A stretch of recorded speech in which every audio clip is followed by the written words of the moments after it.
You were taught to pray with words, to ask, to beg, to repeat. But what if God is not listening to your words at all? What if the reason your prayers feel unanswered is not because God is distant, but because you were taught the wrong way to speak? Stay with this message until the end, because this is not about religion. It is about relationship. And once you learn this way of speaking to God, prayer will never feel empty again. Before we go deeper, take a moment to subscribe to Inner Divine. This channel exists to remind you of truths your soul already knows. If this message resonates, like the video, share it. And write in the comments, I am listening. Because prayer begins not with speaking, but with listening. Most people were taught that prayer means talking, explaining your problems, listing your desires, asking God to fix what life has broken. Paramahansa Yogananda revealed a deeper truth. He said, prayer is not asking God to do your will. Prayer is aligning your will with God. God is not persuaded by words. God is revealed through attunement. You do not reach the divine by speaking louder. You reach the divine by becoming quieter.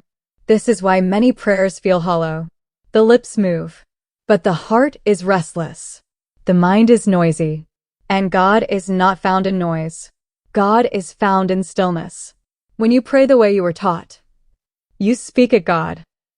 But when you pray the way Yogananda taught, you speak with God. And there is a profound difference. True prayer is not a request. It is a state of communion. Imagine standing before the ocean. You do not shout at it. You feel it. You listen to its rhythm. You let its vastness quiet you. God is approached the same way.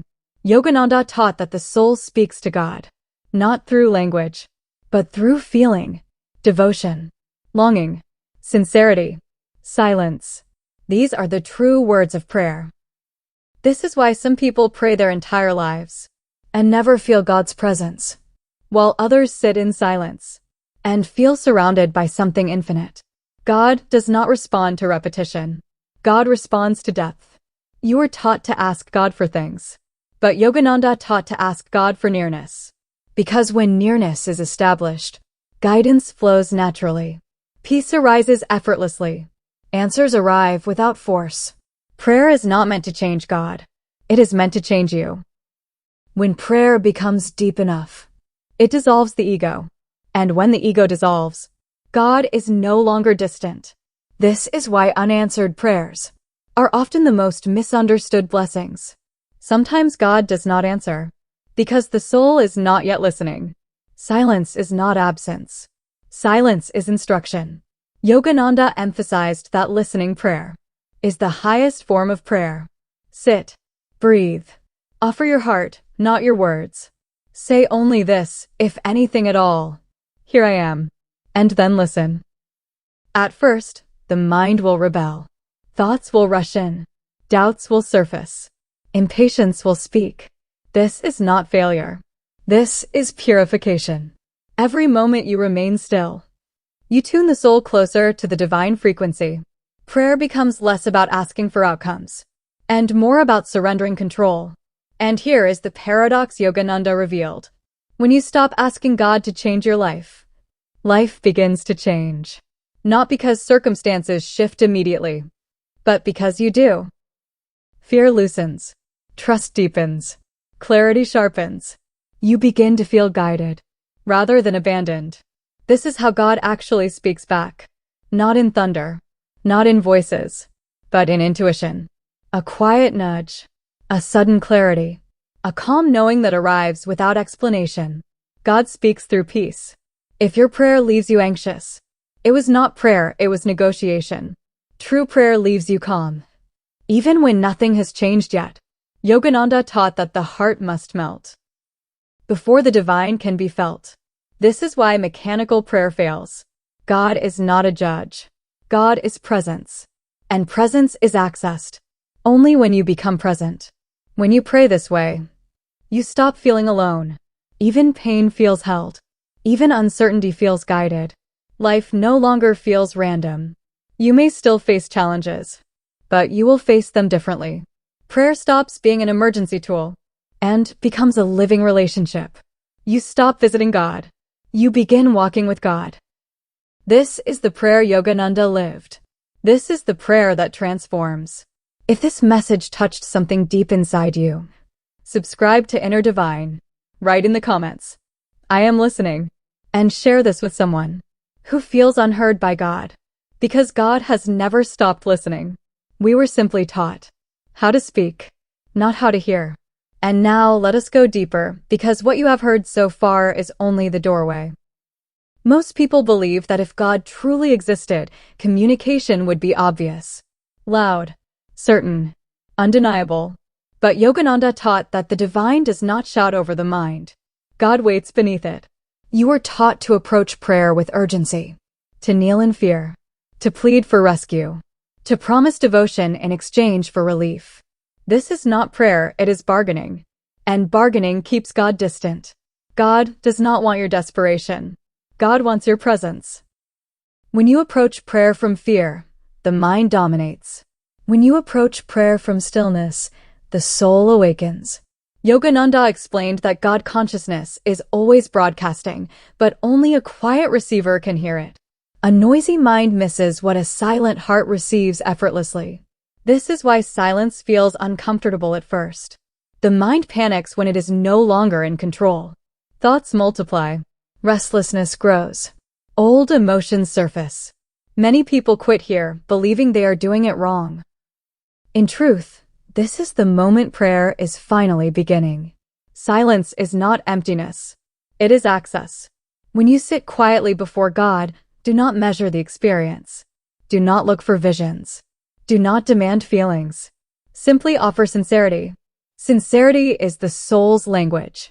Yogananda taught to pray as if you were speaking to a beloved friend, not a distant authority. Speak honestly, briefly, and then stop. Leave space. God speaks in the space you leave. Say what is true. Then be still. You may feel nothing at first. That does not mean nothing is happening. Seeds germinate underground. Gradually, something subtle shifts. Your breathing slows. The body softens. The constant commentary of the mind loosens.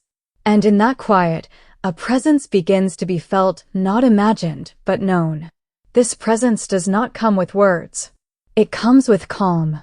Yogananda said that peace is the first sign of divine contact. Not excitement. Not emotion. Peace.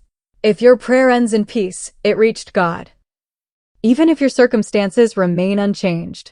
Over time, this way of praying reshapes your inner world. You stop rushing to prayer only when life hurts. Prayer becomes companionship rather than emergency. You begin to carry God consciousness into daily life. While walking, while working, while breathing between tasks. God is no longer someone you visit. God becomes someone you walk with. This is why Yogananda emphasized devotion over ritual. Ritual can be performed mechanically. Devotion requires presence. Many people ask why God feels silent during their hardest moments. Yogananda answered gently, often, God is closest when the mind is loudest with pain, but we mistake inner noise for divine absence. Pain does not block God. Resistance does. When you bring pain into silent prayer without trying to fix it, pain transforms. It loses its sharpness.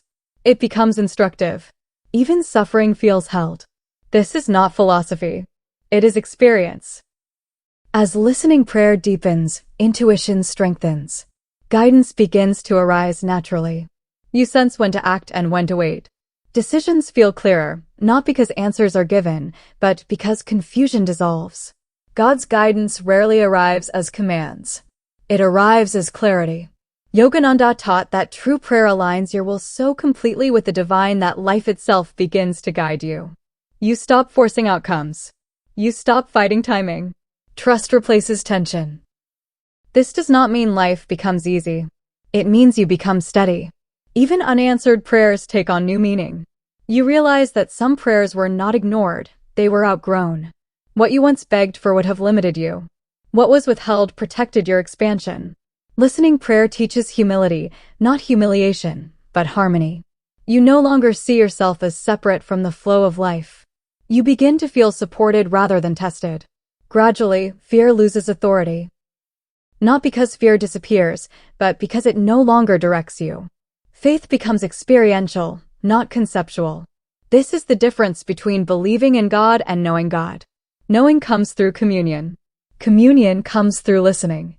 Yogananda often reminded seekers that God is nearer than breath. You do not need to reach upward. You need to become inward. Sit. Breathe. Offer yourself honestly. Then listen. Even 5 minutes of sincere listening prayer can reshape an entire day. Over months, it reshapes a life. You begin to notice that you are less reactive, more patient, more compassionate. Not because you are trying to be spiritual, but because you are aligned. This alignment is prayer living through you. Eventually, prayer and life are no longer separate. Every moment becomes dialogue. Every experience becomes communication. This is what Yogananda meant when he said that God realization is not found in monasteries alone, but in conscious living. You were never meant to memorize prayers. You were meant to become one. If you have listened this far, it is not by accident. Something within you already knows how to hear. Honor that knowing. Subscribe to Inner Divine for more teachings rooted in stillness, truth, and inner experience. Write in the comments, "I am listening." And share this message with someone who feels unheard by God. Because God has never stopped speaking. We were simply taught to talk, not to listen.